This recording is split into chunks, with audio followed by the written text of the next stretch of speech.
In my community, it's a war zone. There's always cops flying down the street. There's always a crime scene going on, or somebody got shot. And sometimes I don't even feel safe in my own community.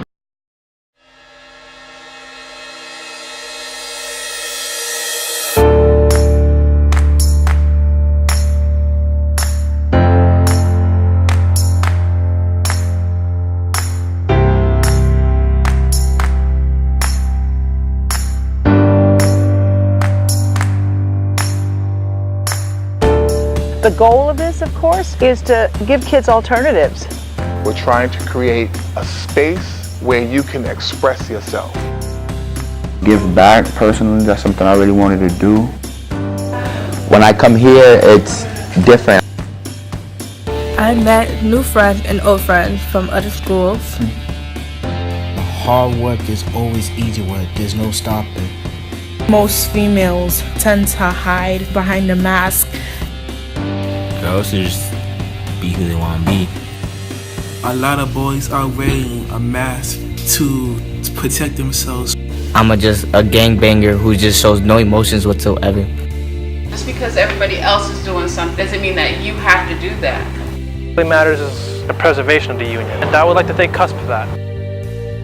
It was really a lot of deep conversations. I told you 3 things. 2 of them were not true and 1 was true. That survival mechanism is now a hindrance to you. So you'll have to be very, very careful with the wording now typing into your phone, because the words do hurt.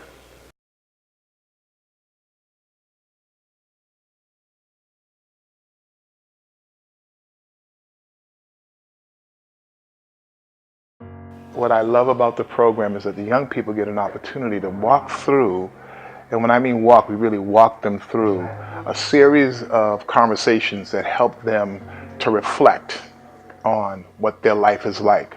We take them on field trips so that they get away from the community where they live and then get a chance to see other communities.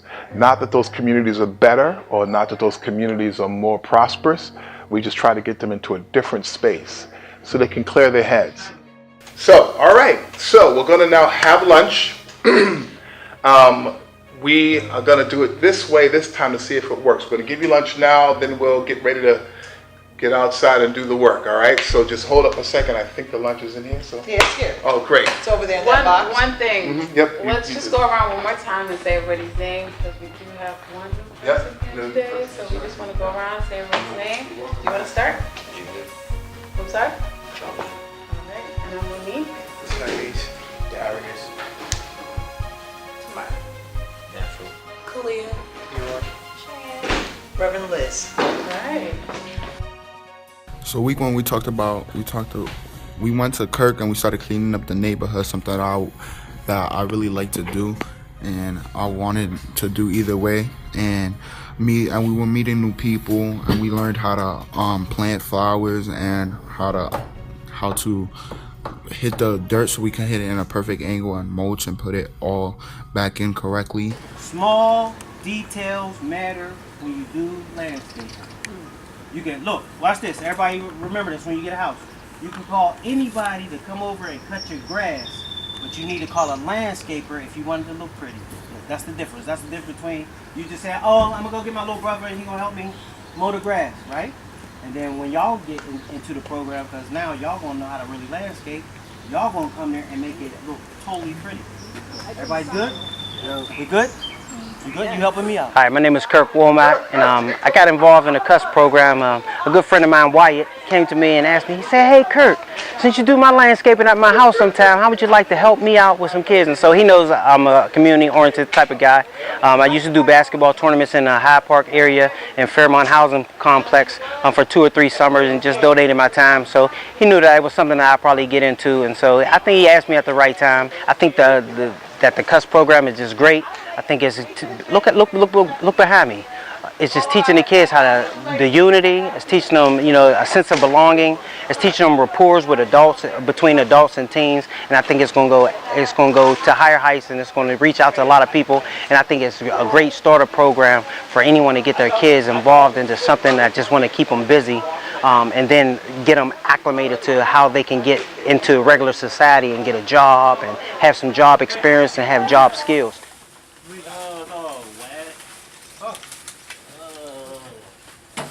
Someone drinking here too. We got that Amsterdam. Make sure someone don't do no fucking back here too.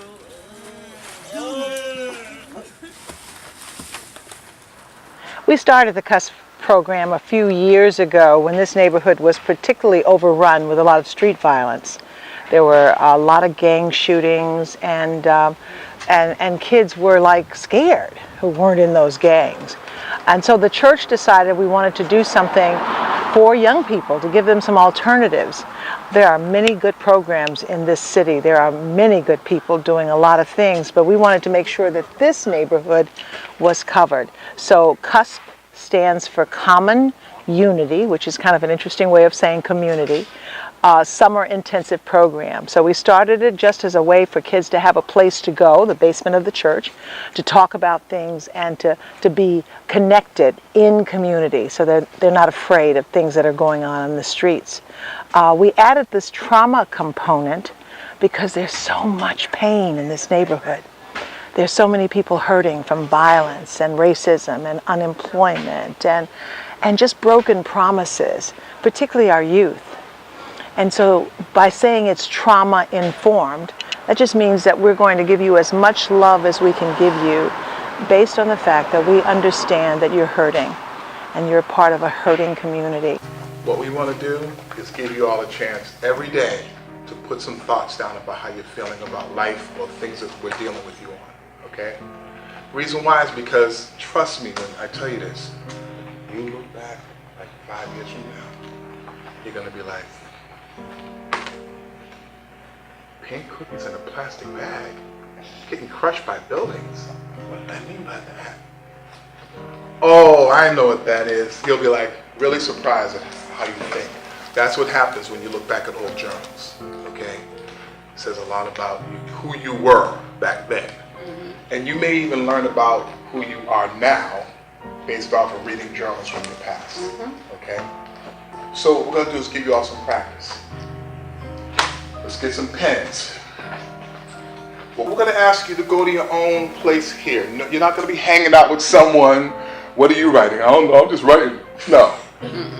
Go to your own spot, relax, and just take a few minutes. Well, my name is Colleen Sharka, and I have the honor of being the program director for the Corey Johnson Program for Post-Traumatic Healing. And the youth program that you're hearing so much about is part of this program.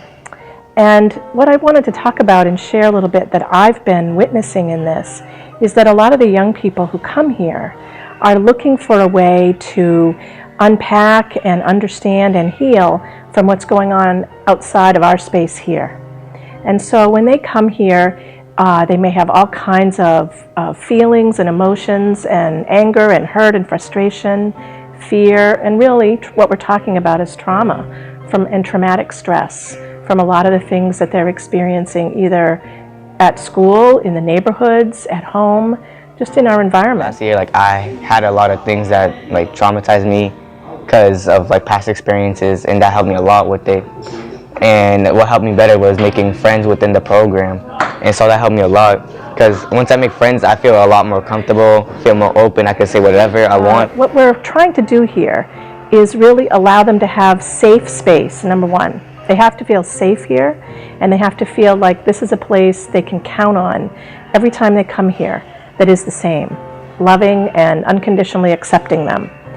And so once that happens, we find that they're able to trust, which is a really big part of healing from trauma. If you don't feel safe and you don't feel like you can trust where you are, you're not likely to do some of the healing work that hopefully you can do. I was trying to think of the time when I was most anxious, and now working here at Roxbury Presbyterian Church. Sometimes I get that same feeling on Warren Street. I get the feeling that something's going to happen because there's a shooting, or somebody got hurt, or the police are whizzing by and the sirens, and I get anxious. I get like I want to run. And so we started the Corey Johnson program for post-traumatic healing based on that feeling that we believe a lot of people feel in this neighborhood. Because we have shootings, we have accidents, we have stuff that happens, right? We have a lot of stuff that happens all over the country, but particularly in this neighborhood. My dad passed away when I was 12. It was very hard for me and my brothers. He just got out of jail, and we tried to change his life, but it just did something else for him. I got introduced to the Cusp program by my stepmom, and she told me about this, and then I met all these nice people around me that taught me how to be a leader and how to make right decisions and how to control anxiety and stuff. All right, just to go over what we just did, anxiety. So some of the things that when we think about anxiety, what that is: peer pressure, stress, fears, overthinking, being overwhelmed, anger, displaced emotions, fatigue. So it could be a physical experience as well. Friends, projects, presentations, essays, grades, first day of school, and then social meeting with people, sports, day before a game. You can always get the jitters, as a lot of people say. Starting a new job, public speaking, and money, which a lot of people, that goes into adulthood. We're going to pretend today that this space is dedicated to you being able to relax completely. I've done this for about 5 years with young people your age. A guy by the name of Dr. Herbert Benson started what's called the relaxation response. Everyone say the relaxation response. Relaxation response. Okay, so exactly at the time when I was working with them, Reverend Liz Walker says to me, I'm doing a TV story on Dr. Herbert Benson. Do you remember the timing of this? Yeah. I didn't know that she was working with him on this story. She didn't know that I was doing his work. I met with him, sat with him, talked about how to do it with young people. I read his book over and over about 4 times. It was like one of those things that just happens, okay? So we did a TV story on it, went pretty well. We kept doing the practice with the young people. Now it has come to the point where whenever I do this, the young people always say, can we do that again? People get stress and anxiety really mixed up. They think they're the same, but they're really not. Anxiety is a mental disorder characterized by feelings of worry or fear, and people think because you have so much fear, like you're stressed, and it's not. That's anxiety. Now this time, inhale deeply. You have now been transported to a beach. Exhale. The beach, inhale, has white sand, blue water, blue sky. Exhale. Off in the distance, a bird is flying towards you. It's a friendly bird. This bird is a delivery bird. They're the kind of birds that deliver messages. This bird is coming to you. It lands right next to your pink blanket. It has a pen and a piece of paper in its beak. And it asks you to write down your problems. Write down one problem that you have. Put it on that piece of paper. Inhale. Exhale. The bird takes the piece of paper and starts to fly away. You watch the bird fly away. It's flying over the water. It's flying away from you. Inhale. Exhale, relax. On the pink blanket, blue water, white sand, feeling the breeze, flowing through the leaves of the green palm trees. Taste the mango juice, relax, get loose, Hakuna Matata, chill and be still.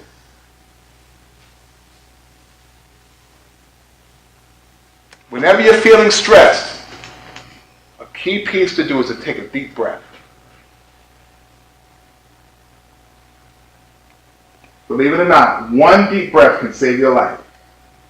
Okay, wait a minute. I feel like I want to turn up on this person. Yo, I'm out of here. And then you go.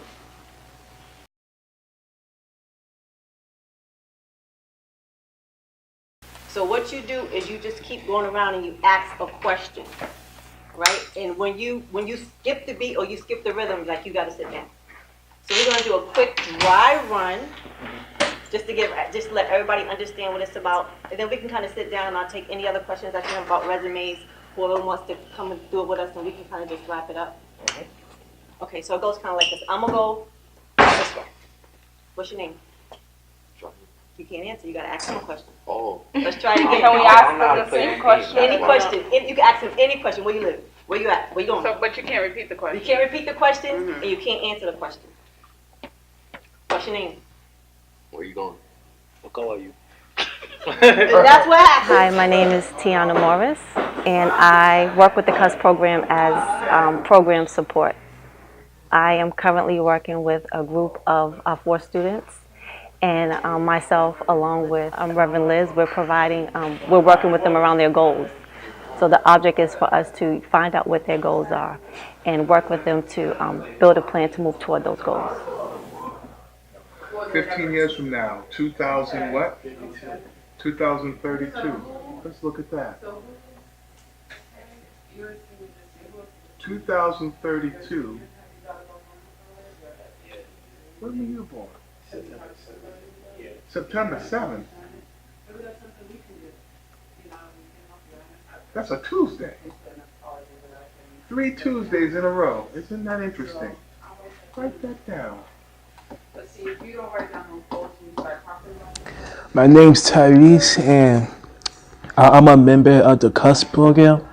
And like when I'm not here, I'm normally just at my house, like just chilling, like watching TV on my iPad, watching YouTube and stuff. And when I'm here, they explain like certain topics that you don't hear every day, like you don't hear about in school, like how to deal with anxiety, how to what social media does to people and stuff like that. And like the reason I like that, I like this program because they talk about subjects like I just mentioned that people don't normally talk about. Like personally for me, I think about this stuff, but I never really went into like a deep detail about it. But with this program, we get a chance to like really talk about it, like how do certain people go through stuff and how they deal with it. 5, 6, 7. I am the best. Wait, you gotta make another count so you can say it again. 7. I am the best. Time out for a second. You hear how that sound? Like mellow. Right? Smooth, like it rolls off the tongue. So now I'm gonna ask you, do you believe that about yourself? Yeah. Every day. Yeah. Yeah.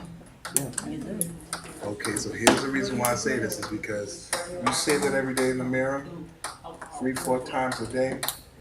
Just look in the mirror and go, I am the best.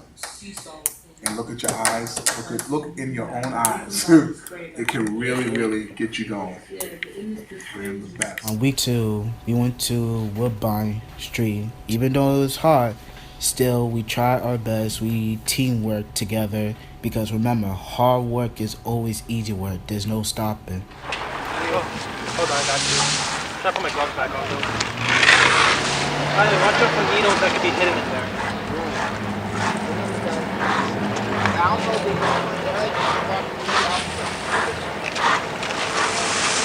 Come on, grab it, yeah, beautiful. Like this. Beautiful, see that?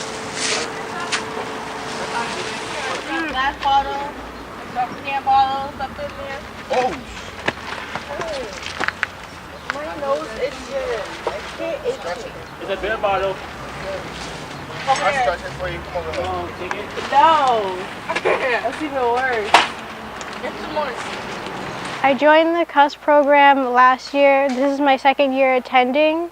Last year, it was really like chill, and we like sat around and talked about ourselves and how we can improve ourselves. It was really a lot of deep conversations. This year, we're helping out the community, and we're helping to like fix the yards and neighborhood. That's something different that I have not experienced yet in this program or like in my day-to-day life. So this is new for me. I've been on the street now for quite a long time, and I have seen changes, so many different changes. And out of being in Roxbury, I think everybody said their street is perfect, but I think our street is even perfect. I have seen the kids grow up. I have seen the kids move on. I have seen new babies being born. So just to come out here to see the kids out here doing the job, trying to keep the community clean, I think it's the greatest thing that ever happened. Because this is the community that supported this effort. The people who, the reason why you're able to get a little stipend is because these people, they gave. My name is Monique Granum. I am the Assistant Director of the Cusp program. I've been with Social Impact Center for about 2 years now. Cusp culture is about positivity. It's about encouraging teens to, despite whatever they've been through, to try to do things of service. That's something that we really are working on this summer, is to give back to the community, knowing where you're at and your surroundings and how that may affect you, and trying to build, you know, around you as far as the community goes, as far as your family goes, as far as having accountability for your members around you. That's one thing that we really are focusing on, is teaching the teens how to have accountability of themselves, of their attitudes, of their reactions and their actions, and also having accountability for each other.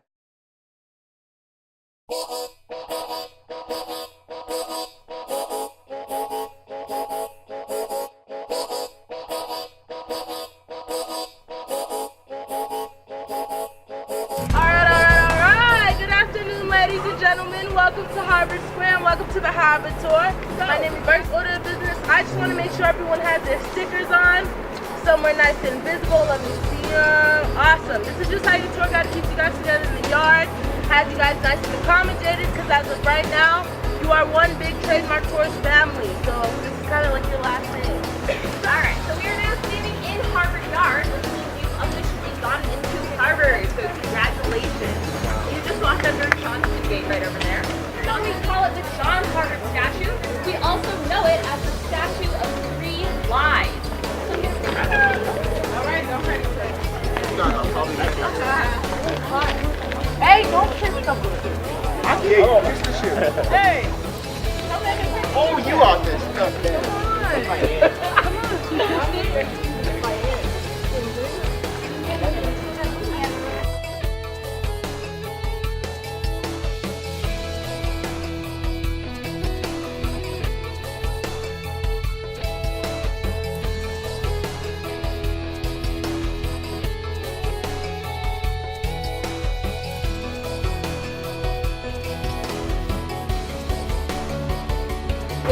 Alright, ready? 1, 2, 3. Give yourself a round of applause. Excellent job, excellent job. Very good.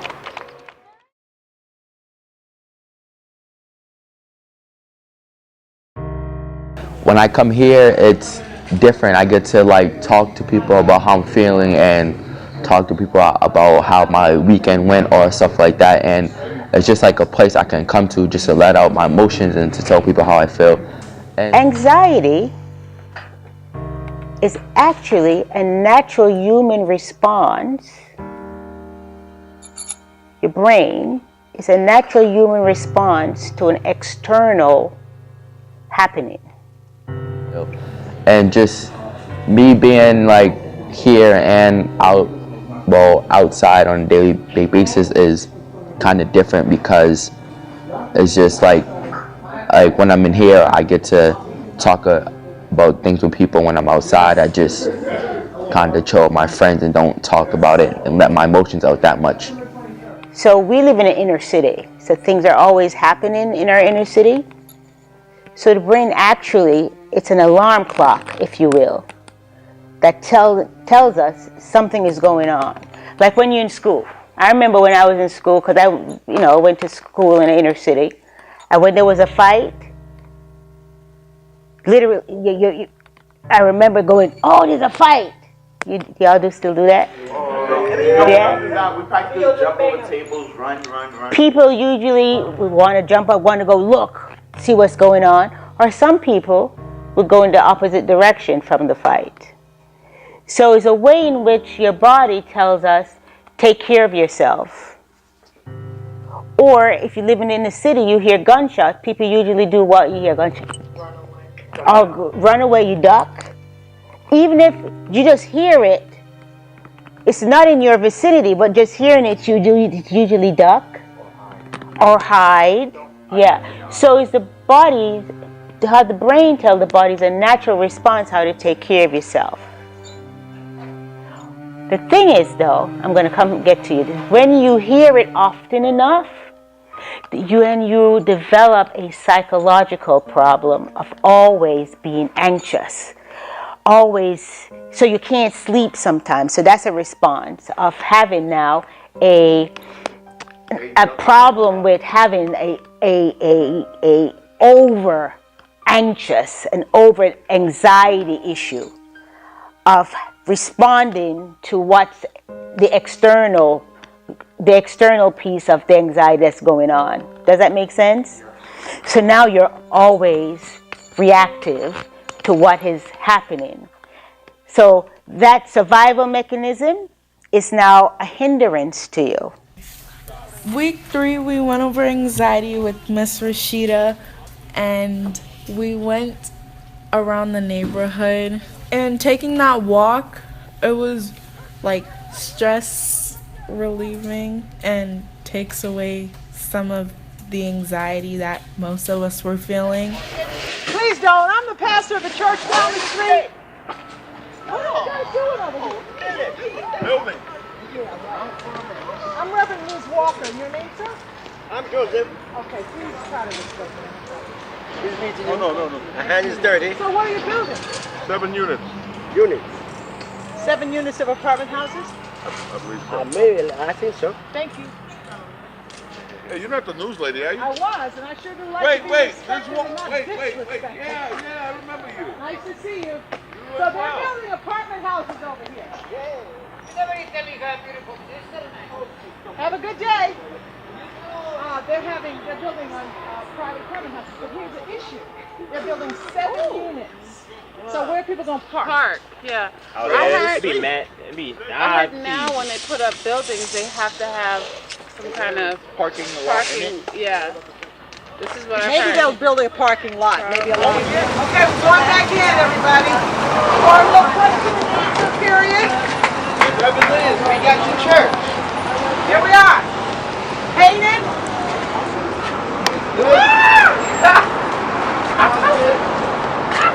I got you, Cheyenne. I got you. Oh, it's nice. Good Lord. Church and causes, good. Very good.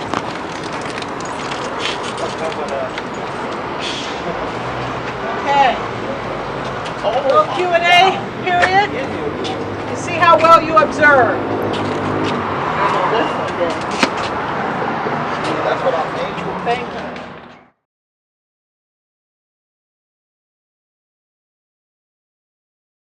Where are we going today?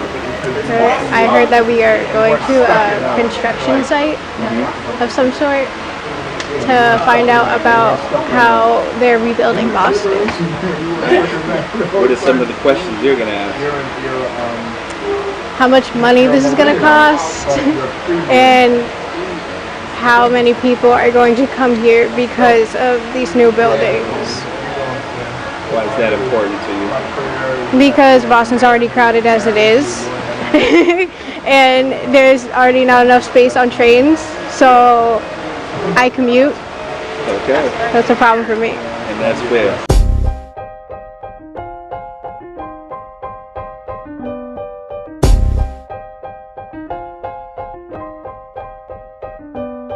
One of the things I wanted to talk about was that in their lifetime, the young people are seeing Boston change right before their eyes. Right.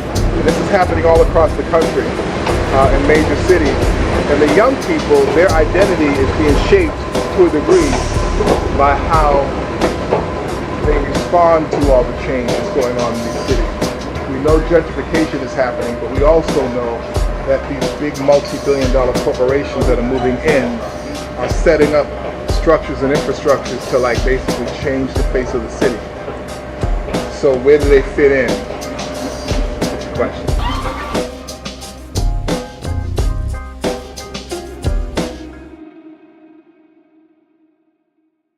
I think it's key that you don't feel that you're just pigeonholed into one specific opportunity. That, you know, I don't think any of us here at the table, when we were getting out of school, knew exactly what we wanted to do. Right. And I think, you know, if you're willing to put in the time, whether it's, you know, cracking the books at school and working and listening to people and you know, looking for mentors who can kind of guide you. And I think that's one of the things that really guided me in my career, is that, you know, I identified somebody that thought would be good to follow in a career path, and that's key. And, you know, you don't have to know exactly what you're going to do when you're getting out of high school. You might have a lot of interests, right? You probably do, most of you do. And you got to, you know, whittle it down to, you know, maybe 2 or 3 that you can follow. Ask a lot of questions. You know, the parents in your neighborhoods or the older folks in your, just ask them, what do you do? What's your day like? And go meet with them, have a cup of coffee or a hot chocolate with them, and ask questions. Because you don't really, there's a lot of opportunity out there, but you don't know really what's out there unless you ask questions. So we're going to see, this is the beginning of a project, which is what that project that we'll see later looked like 3 years ago. So we're digging the foundation. You said partnership. It's a big, on a project this scale, it's a large public and private partnership. The partnership with the city, people like Pat, that get us going in the beginning of the project. It's a partnership with the architects and engineers to design it, to get it, you know, to what it might look like, and then a partnership with the general contractors and the people we just saw when we were walking around the site.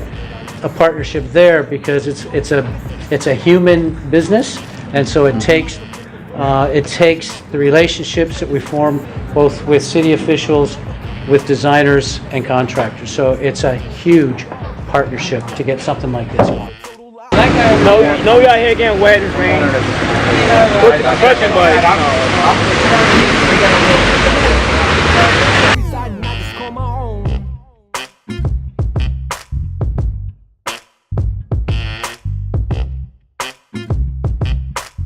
This is the place where I reside and I just call my own.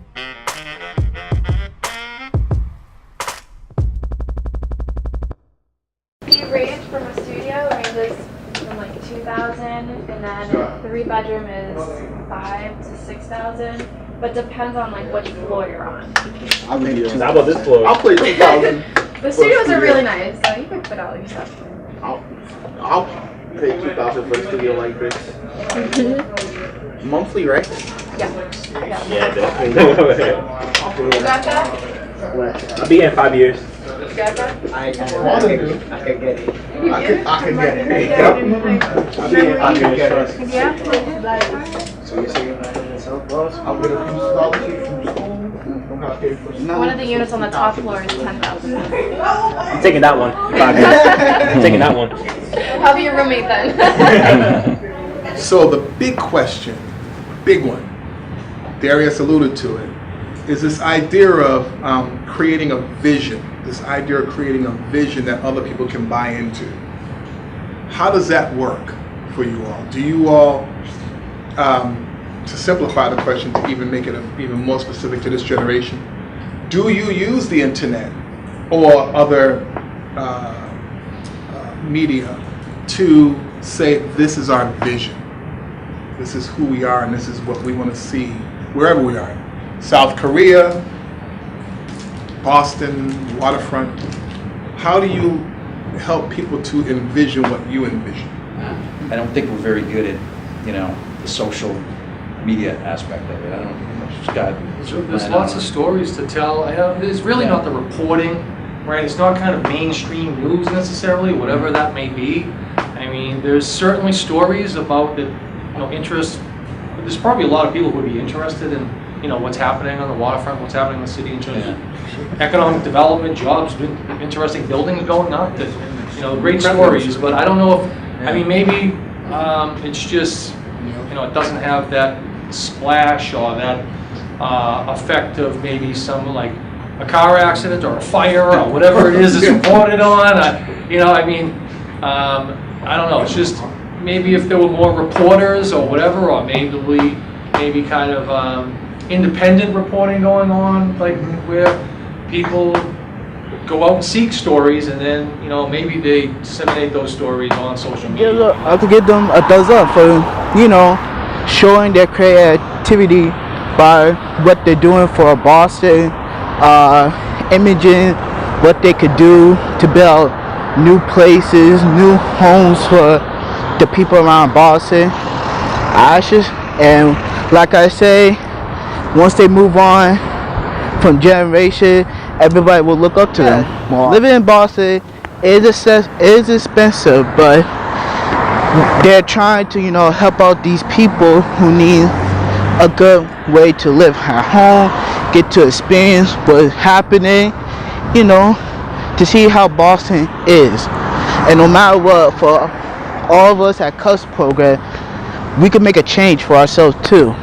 I just wanted to say to all of you that we are doing a major campaign on finances. So we've been going all these places where all the people with money are to try to get money for this program so that you guys can come back next summer and all of that. So we ended up in one Eastern Bank. Everybody knows Eastern Bank, I guess.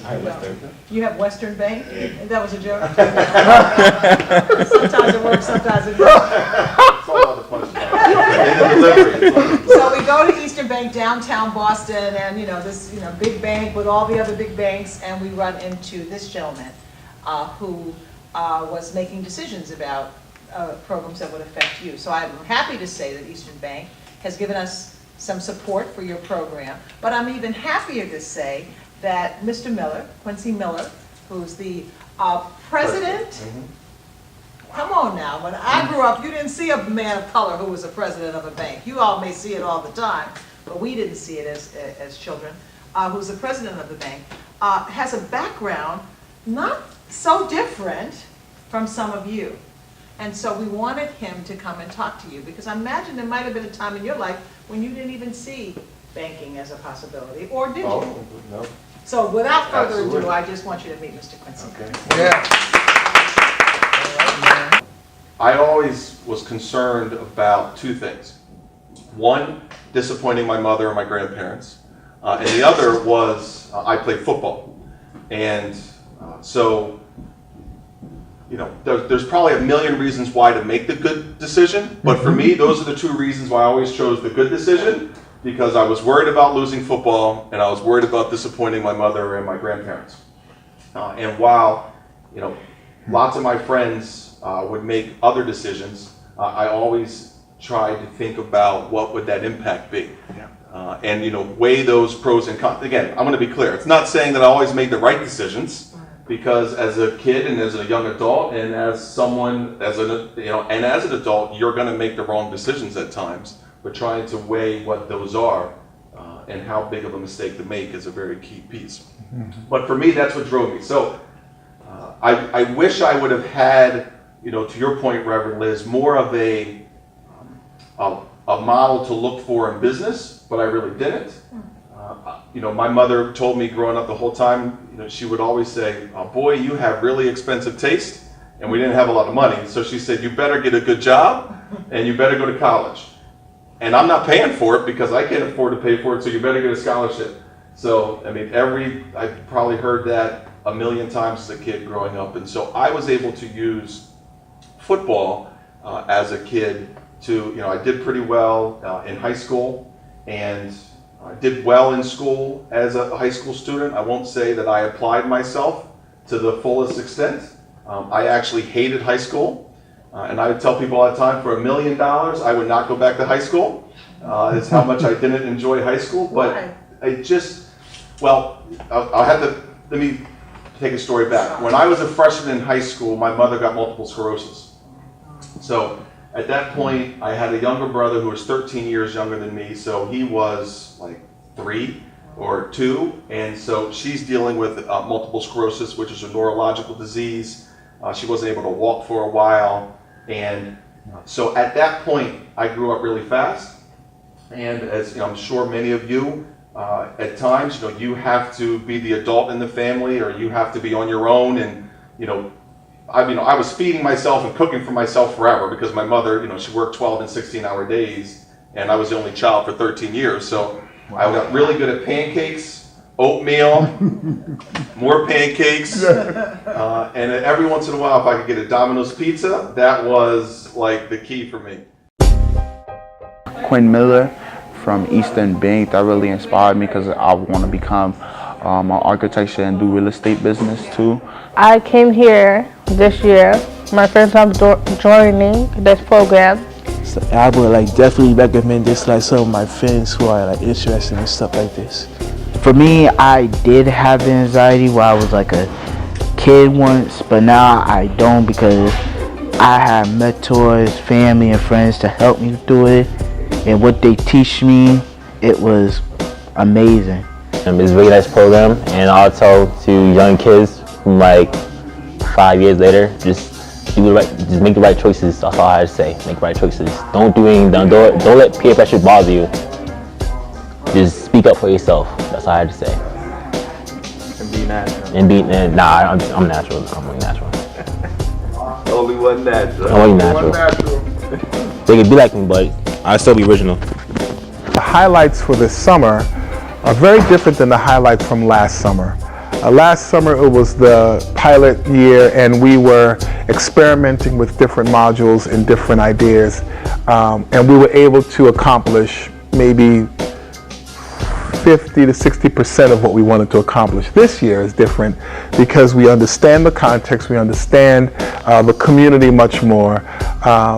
And so the programming was based on what we learned from year 1, plus some new things that we hadn't tried in year 1. So this year, we did the relaxation response with the young people twice. We only had to do it twice for them to get the idea of it. The whole idea of relaxing on a mat, deep breathing, visualizing a positive context.